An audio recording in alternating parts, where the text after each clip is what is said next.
जब असीमित शक्ति गलत हाथों में पड़ जाए तो क्या होता है? जाहिर है, विनाश। लेकिन क्या कभी इस बात पर गौर किया है कि ये विनाश अक्सर खुद उस शक्ति को धारण करने वाले का ही होता है? आज की इस चर्चा में हम सदियों पुरानी लेकिन आज भी उतनी ही सटीक एक ऐसी ही दिलचस्प कथा का विश्लेषण करने वाले हैं, भस्मासुर की कथा। ये कोई आम कहानी नहीं है, बल्कि शक्ति, लालच और अहंकार के खतरनाक कॉकटेल को समझने का एक बहुत ही शानदार तरीका है। तो चलिए, बिना किसी देरी के सीधे इस विषय में गोता लगाते हैं। अब इस कथा के मुख्य पात्र का नाम ही अपने आप में पूरी की पूरी कहानी बयान कर देता है, भस्मासुर। जरा इस नाम को तोड़कर देखते हैं। भस्म यानी राख और असुर यानी राक्षस। मतलब एक ऐसा राक्षस जिसका वजूद ही राख और विनाश से जुड़ा है। ये सच में बहुत ही अद्भुत है कि कैसे किसी का नाम ही उसके पूरे भविष्य और इस कथा के अंतिम नतीजे की ओर इशारा कर देता है। नाम सुनते ही साफ हो जाता है कि आगे जाकर राख का ढेर तो पक्का लगने वाला है। भाग एक खतरनाक वरदान। कठोर तपस्या और वचन। कहानी की शुरुआत होती है एक बहुत ही भयंकर तपस्या से। भस्मासुर ने सृष्टि के रचयिता भगवान शिव को प्रसन्न करने के लिए अपनी पूरी ताकत झोंक दी। और जब शिवजी प्रसन्न हुए तो भस्मासुर ने कोई सोना, चांदी या अमरता नहीं मांगी। उसने मांगी एक बेहद चालाकी भरी सर्वोच्च शक्ति। एक ऐसी शक्ति कि वो जिसके भी सिर पर अपना हाथ रख दे, वो इंसान या देवता उसी पल जलकर राख हो जाए। जरा सोच कर देखिए, ये सिर्फ एक वरदान नहीं था, ये एक ऐसा हथियार था जिसका कोई तोड़ ही नहीं था। वो सिर्फ ताकतवर नहीं, बल्कि पूरी तरह से अजेय बनना चाहता था। यहाँ पर हमें दो बिल्कुल विपरीत चरित्रों का आमना सामना देखने को मिलता है। एक तरफ है भगवान शिव, जिन्हें हम प्यार से भोलेनाथ कहते हैं। वो अपनी अपार करुणा और भोलेपन के लिए जाने जाते हैं। उन्होंने बिना किसी छल कपट के, बस अपनी दयालु प्रकृति के कारण वो खतरनाक वरदान दे दिया। और दूसरी तरफ है भस्मासुर, बेहद चालाक, कपटी और भयंकर रूप से महत्वाकांक्षी। ये सीधे सीधे निस्वार्थ दया और अंधे लालच के बीच का टकराव है। एक रचयिता के भोलेपन का फायदा उठाकर एक असुर का इतनी विनाशकारी शक्ति हासिल कर लेना, सच में ये हमें बहुत कुछ सोचने पर मजबूर कर देता है। भाग 2, विनाशकारी अहंकार, सर्वोच्च शक्ति का तुरंत भ्रष्ट होना। अब कहते हैं ना कि अपार शक्ति अक्सर अपार अहंकार को जन्म देती है। भस्मासुर के साथ भी बिल्कुल यही हुआ। वरदान मिलते ही शक्ति का नशा उसके सिर पर चढ़ गया और उसका विवेक पूरी तरह से नष्ट हो गया। अहंकार में अंधा होकर उसने क्या किया? उसने उसी रचयिता पर अपनी ताकत आजमाने का फैसला कर लिया जिसने उसे वो वरदान दिया था। उसने सोचा कि अगर वो भगवान शिव को ही भस्म कर दे तो पूरे ब्रह्मांड पर उसका एक छत्र राज हो जाएगा। ये कृतज्ञता की चरम सीमा थी। वह शिवजी के पीछे ही दौड़ पड़ा, उन्हें राख में बदलने के लिए। ये स्थिति एक ही समय में डरावनी भी है और अजीब भी, जहां एक रचना खुद अपने ही रचयिता को निगलने के लिए आतुर हो उठी है। यहाँ हमारे सामने एक बहुत ही गहरा दार्शनिक सवाल खड़ा होता है। जब किसी रचयिता की दी हुई शक्ति उसी के गले की हड्डी बन जाए तो वो क्या करे? एक रचयिता अपनी ही बनाई हुई भयानक शक्ति से कैसे बच सकता है? भगवान शिव खुद विनाश के देवता हैं, लेकिन यहाँ शारीरिक बल का प्रयोग नहीं किया जा सकता था, क्योंकि वरदान खुद उनका ही दिया हुआ था।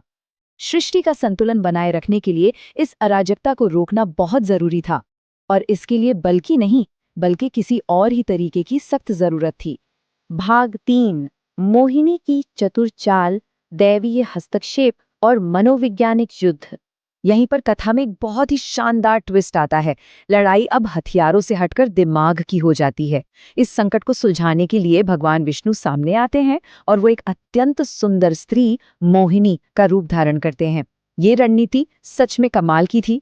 विष्णु जी का मकसद भस्मासुर से लड़ना नहीं था, बल्कि उसे मोहित करके उसका ध्यान भटकाना था। ये भस्मासुर की सबसे बड़ी कमजोरी उसके अहंकार और उसकी वासना पर सीधा प्रहार था। जब दुश्मन शारीरिक रूप से अजेय हो तो उसे हराने का सबसे बेहतरीन तरीका है उसके दिमाग पर काबू पाना। ये रणनीति साबित करती है कि सबसे बड़ी लड़ाइयां मैदान में नहीं, बल्कि मन के भीतर लड़ी जाती हैं। अब शुरू होता है विनाश का नृत्य, और यकीन मानिए ये कोई साधारण नृत्य नहीं था।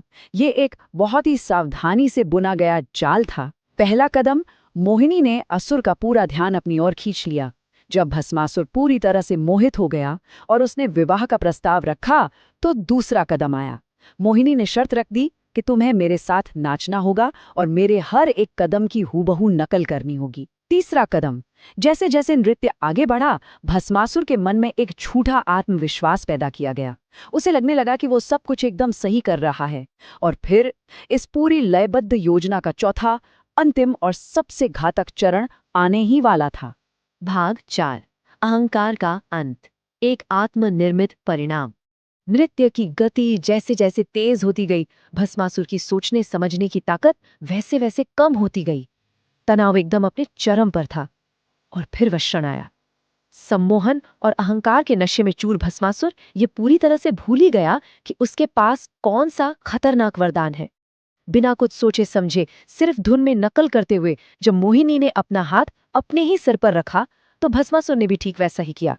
उसने अपनी ही मौत का कारण बनकर अपना ही हाथ अपने सिर पर रख लिया। और बस उसी पल वरदान सक्रिय हो गया। क्योंकि नियम तो आखिर नियम है। वरदान में ये तो कहीं लिखा ही नहीं था कि वो हाथ किस पर रखा जाएगा। जैसे ही भस्मासुर का हाथ उसके खुद के सिर पर पड़ा, वो तुरंत उसी क्षण राख के एक ढेर में बदल गया। उसका नाम भस्मासुर पूरी तरह से सच साबित हो गया। जो सर्वोच्च शक्ति उसने दूसरों को मिटाने के लिए मांगी थी, अंत में वही शक्ति उसे ही निकल गई। इस विनाश के लिए किसी बाहरी हथियार की जरूरत ही नहीं पड़ी। ये पूरी तरह से एक आत्मघाती कदम था। इस पूरी घटना का सार बड़े ही खूबसूरती से इस एक विचार में सिमट जाता है। शक्ति का गलत उपयोग और अहंकार अंत में विनाश का कारण बनता है। यह सिर्फ एक पुरानी पौराणिक कथा का अंत नहीं है, बल्कि ये मानव जीवन का एक ऐसा सार्वभौमिक सत्य है जिसे झुठलाया नहीं जा सकता।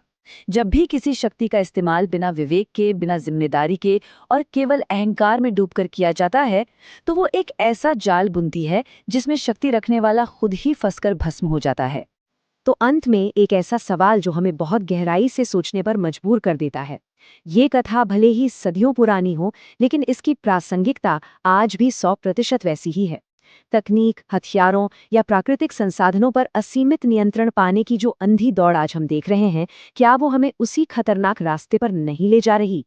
असीमित शक्ति की ये चाहत और उसका अनियंत्रित उपयोग क्या हमारे अपने ही आधुनिक युग के भस्मासुर को जन्म नहीं दे रहा?